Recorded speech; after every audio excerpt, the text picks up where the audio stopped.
This is part 2 of completing the square. And so far we have done complete the square when our a value is 1. So here's a quick review. When you are solving by completing the square, you want to set your quadratic equal to the constant. So we need to move this negative 23 to the other side by adding it to both sides. And this is the only method where you don't want it set equal to 0. And then you are going to add a number to both sides of your equation. Keep it balanced. You have to do it to both sides. And so that number is half of b, which in this case is negative 20, and then squared. So that would be negative 10 squared, which is 100. So we're going to add 100 to both sides. And so then the left side is going to be a perfect square trinomial, x minus 10 squared. And then the right side simplifies to 43. And so now we can use our square root property. X minus 10 equals positive negative square root of 43. 43 is prime, so we can't simplify that square root, so we just need to move the minus 10 to the other side. So it's positive 10 plus or minus square root of 43. And so those would be our answer. And so now if your x squared term has a coefficient other than 1, you have to factor it out. I prefer to divide by a.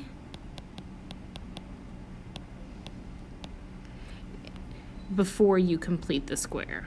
And so here our a value is 3, and so we start the same way we did before, 3d squared plus 24d, and then we're going to move the constant to the other side, so it's negative 41.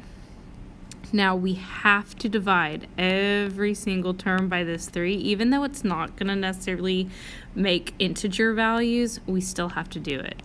We have to have an a value of 1.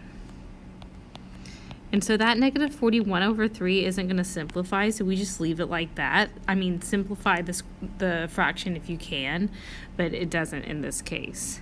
And so then we complete the square just like we did before. We're going to add a value to both sides.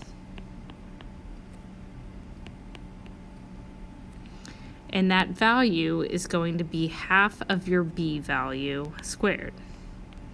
And so that's going to be 4 squared, which is 16. Okay, and so the left side still factors to that perfect square trinomial. And then the right side, we just need to get a common denominator to simplify it. So multiply 3 top and bottom. We would have negative 41 thirds plus 48 thirds, which would simplify to 7 thirds. And so d plus 4 squared equals 7 thirds. We can apply our square root property. And then we can slide the 4 over. And we do need to simplify this radical so it looks more like what we see from the quadratic formula. And so square root of 7 thirds is you would break them up into their own radical. And then you need to do what we call rationalizing the denominator. And so you need to multiply top and bottom by that denominator. And so then the bottom becomes just 3 and the top becomes square root of 21. And so we would rewrite this as negative 4 plus or minus square root of 21 over 3. And that's how you would leave your final answer, and this is what we would get from the quadratic formula. It's an irrational number, but we can still simplify as much as possible. Here, same thing. You need to move the 15 to the other side, and then divide every term by that 4. So we end up with x squared minus 4x equals negative 15 fourths. And then we're going to make room to create a perfect square trinomial. And so half of b is negative 2. and then square it, you get 4. So the left side factors to x minus 2 squared. And the right side, we need a common denominator. So multiply top and bottom by 4, and we get 16/4. And so the left side is negative 15/4 plus 16/4, which gives us 1/4. So x minus 2 squared is 1/4. We use our square root property. And then this time, when we break it up into their own square roots, these are perfect squares. And so we're going to get nice rational solutions. Sorry, that's 1/2. And so now when I move the 2 over, it's positive 2 plus or minus 1/2. We can break it into the cases. 2 plus 1/2 and 2 minus 1/2. So this would be 4/2 plus 1/2, which is 5/2. And this would be 4/2 minus 1/2, which is 3/2. And so our final solutions would be 3/2 and 5/2. And you would get that from factoring, you would get that from the quadratic formula. This is just another method. Okay, here our a value is a fraction, and so we're going to handle that a little bit differently. Still move your constant to the other side, and this time instead of dividing everything by negative 1/2, we're going to multiply everything by a negative 2. Multiply by the reciprocal to get rid of the fraction, and if it's negative, multiply by a negative to clear the negative. And so that negative 2 is going to get distributed to all 3 terms.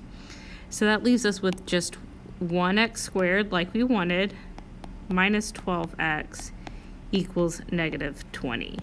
And now we're kind of back to what we were doing yesterday. Make room to complete the square. And so half of b is negative 6. Square it, you get 36. And so the left side factors to x minus 6 squared. The right side gives us a perfect square. And so that means we're going to have rational solutions when we simplify. So x minus 6 equals positive negative 4. Slide the 6 over, change its sign. And so one case we have 6 plus 4, the other case 6 minus 4. So one of our answers is 10, the other is 2. We end up with nice rational solutions, 2 and 10. Okay, for this last one, we're going to move the 7 over and then divide everything by 2.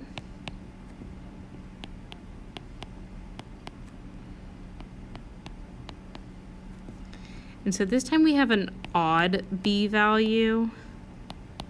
So we're going to deal with a lot of fractions here. And so half of b is negative 3/2. And if we square it, we're going to get 9/4. Okay, so this side factors to the x minus 3/2 squared. Right side, we need a common denominator. So we get 14/4 plus 9/4,